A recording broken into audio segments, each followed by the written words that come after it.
হস্তরেখা গণনা করাইবেন। আগে হ্যাঁ, আপনার চাকরি, আপনার বিবাহ, মৃত্যু সমস্ত কিছু অবগত হইতে পারিবে। আর দক্ষিণা মাত্র 10 টাকা। ঠিক আছে। আচ্ছা, আপনি আমার হাত দেখে বলুন তো, কয়েক মাসের মধ্যে কি এমন ঘটনা ঘটেছিল যা বহুদিন আমার মনে থাকবে? হাতটা দিয়ে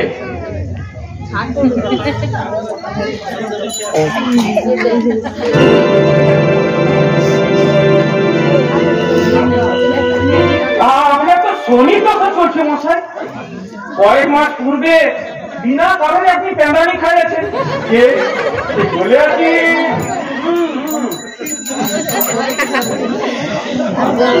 আপনার মহাগুরু অর্থাৎ পিতার পিতা পিতামহ বিপদে পড়িয়াছিল। এক প্রবঞ্চক তার স্থলনিষিক্ত হইয়া সংসার ওলট পালট করিয়া দিতেছিল, আর তার পেছনে ইন্ধন যোগাইছিল আপনার বড় ভাই। ঠিক বলিয়াছি মহাশয়? আশ্চর্য। আচ্ছা, এসব কথা আপনি জানলেন কি করে? আরে আমি জানবো আর কি করে? সবই তো বলিতেছে আপনার ওই হস্তরেখা।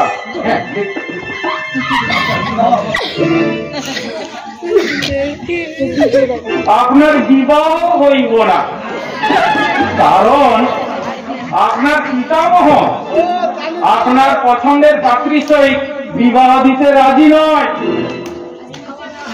ঠিক বলিয়াছি মহাশয়? কি ঠিক বলিয়াছি তো? আচ্ছা আচ্ছা, হ্যাঁ, এই নি, আর 10 টাকা।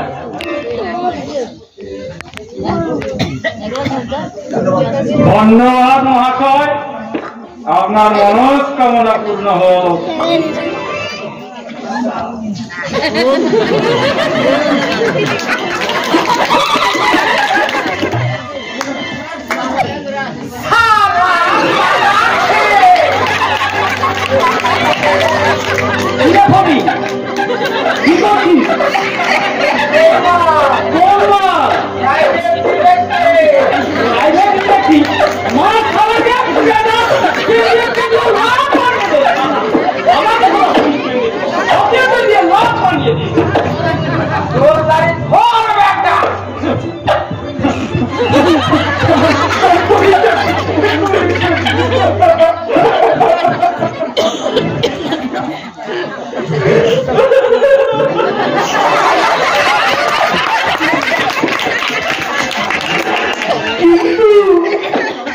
আপনারা আমাকে অপমান করতে পারবেন না?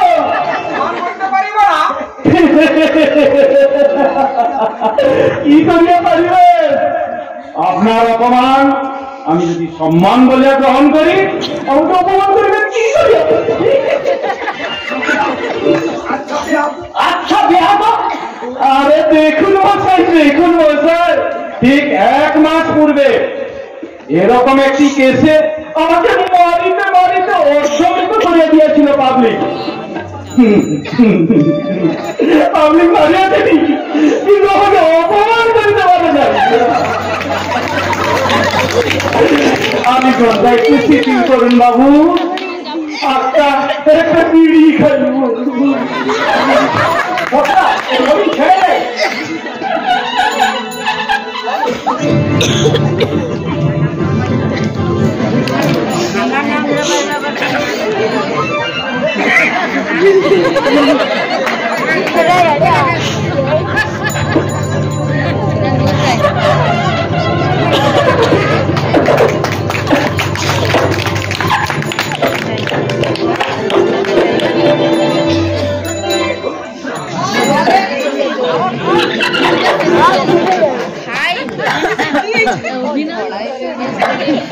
দেখুন, আমি পালাইব না, তবে